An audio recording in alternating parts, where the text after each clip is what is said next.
Okay, gang, welcome back. Rob here with you. I just want to wish each and every one of you, from me and my entire team, a happy new year to each and every one of you. Listen, as we go ahead and we kick off, we just had an incredible number of you take advantage of that really special offer we had for you, which of course is now gone, but we did have for you to go ahead and join our student family. And so just a reminder for each and every one of you that went ahead and joined us, we went ahead and you have this awesome discussion forum here, so make sure you're going and taking full advantage of that to ask us all sorts of new questions, and I already see new ones on the board there. So make sure you're using that. It's a great direct access to me on a daily basis. It's the next best thing to being in the live trading room.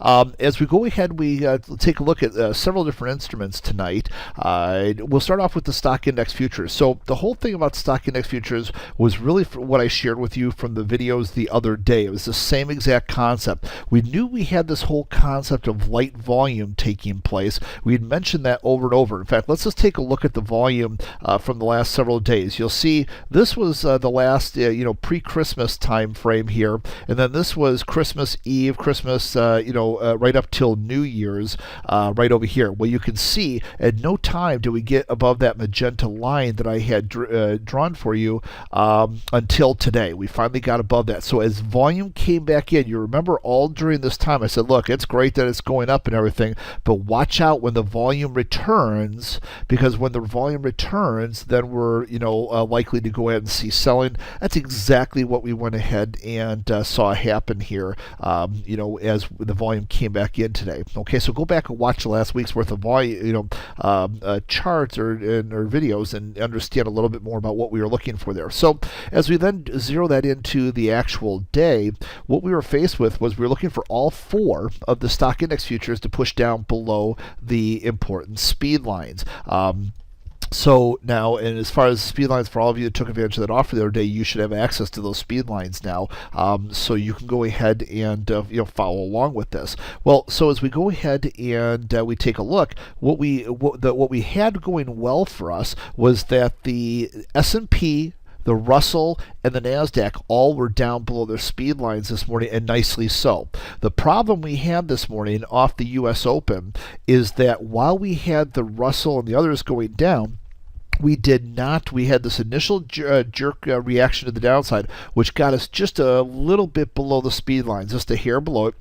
I'm like, okay, gang, we got to keep going down. And this is what we were talking about back, at that time. In fact, this was still only 22 minutes into the U.S. Open when we, kind of went back and redrew this. But into the U.S. Open, we were looking for this to go ahead and continue to drive down so that we could actually really just get real aggressive with the shorts. Well, the problem was we couldn't make that happen. We couldn't continue down at the time. So what ended up happening was we started seeing with the other stock index futures, and that's why even though they looked much better off this morning, this is the chart for the Russell, looked like a gorgeous chart to short. I'm like, hey, we can't do that. The risk is really high that we start going back up here because the sells aren't selling on the Dow. It's holding too well. And we saw that as we go, throughout this morning for a while. Look at that. It actually then, sure enough, went back up. Well, finally, later in the day, the Dow did start to roll over, which led to, so here's what happened in the meantime. See, the Dow just couldn't push to the downside.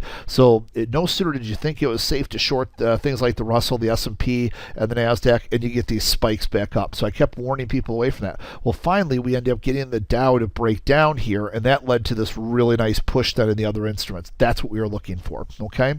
So just as we kind of walk through that. Now, let's go ahead and take a look at, armed with that information, when we're talking about looking for those four future, stock index futures to come together with volume, that's, along the lines of what we're talking about. A couple other instruments I want to look at going into tomorrow here with crude oil. Crude oil is playing that magic $100 to $95 to $100 level. You guys have seen me over the years talk about this over and over and over again, and it just continues to, that 95 level, the 97.50 level, and then the 100 level, and then what we need to look for in the middle at certain levels to break to make us want to go ahead and trade that. Well, so we've gone ahead now and we've pushed almost all the way down to 95. So what we're going to be looking for next here is do we start to actually break below the 95, which could of course set us on a little tumble to the downside here, or do we go ahead and we start to push back up towards the 95 level? So I'm going to be looking for signs that we're pretty heavily overcooked to the downside here going into tomorrow. So you know, I'm not going to be too quick to want to short this for two reasons. Number one, having that huge stochastic spike. Number two, because even though we don't really have the stochastic's not really in an uptrend at this point, you know, per se, because we're down below the 20-period exponential moving average. But still, when you're this overcooked on the stochastic, typically we're expecting a pop back up. And today was such a wide range day. You typically on day number two look for some sort of small retracement back to the upside. So I won't be too quick to short going into tomorrow morning, but I'm going to be paying very close attention to this because some of my best trades come in this $95 to $100 level here. So we'll be watching that in the room tomorrow morning. As we look at gold, gold here, this is a great example once again of why we want to go ahead and trail stops. I was looking to see if we could get down below these recent lows, and it did do that and went down again about an additional 50 ticks and then went ahead and had a big reversal. This is why when you're trading these on overnight basis, for those of you that are trading the European session, for those of you that are trading the overnight sessions, always keep in mind that once you get those moving your direction there, you want to put a trailing stop. And in that class that I did for you guys the other day, I showed you some examples of how we look to actually do that, if you recall. Now at this point, what I'm going to be doing is looking to see if there's opportunities to play between some key support, well, they're falling resistance bands, and so looking to see if we can actually get up above the falling resistance band and play between the bands. That's about a 100 tick range, you know, back to the upside. So looking for reversions to the mean there and trade that. Otherwise, the next big move to the downside, of course, looking to break down below this dual band area. You've got some great momentum shift bars, two of them back to back there, spanned over the course of about 5 months. Man, if you could break that, that could be pretty ugly for gold.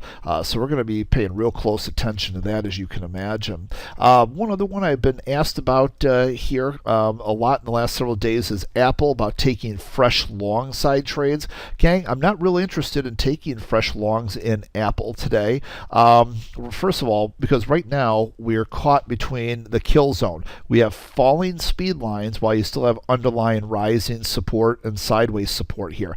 I don't like taking those trades there. Where I'm going to be looking for, you know, Apple, whether underlying instrument or Apple options plays to the long side, is when we have the longer term rising support levels up, but then we're also back above those all important speed lines there as well. Okay, so right now taking the trade down here, we're underneath, plus we got a negative divergence here, right? We've got us moving, you know, virtually sideways over here while my indicators are making lower highs. So not really interested in taking the longs there. Not that it can't ultimately go up from here, but that is not the kind of high probability trade that we're looking for, options and or otherwise, in this particular instrument just yet. Okay, so again, Happy New Year. Welcome to all of our new student family. We're going to have a big year here together, gang. And again, for all of you that just recently joined, don't forget to go ahead and post a lot of your questions there in the discussion forum, so you can have kind of that direct access to me each night in the premium videos.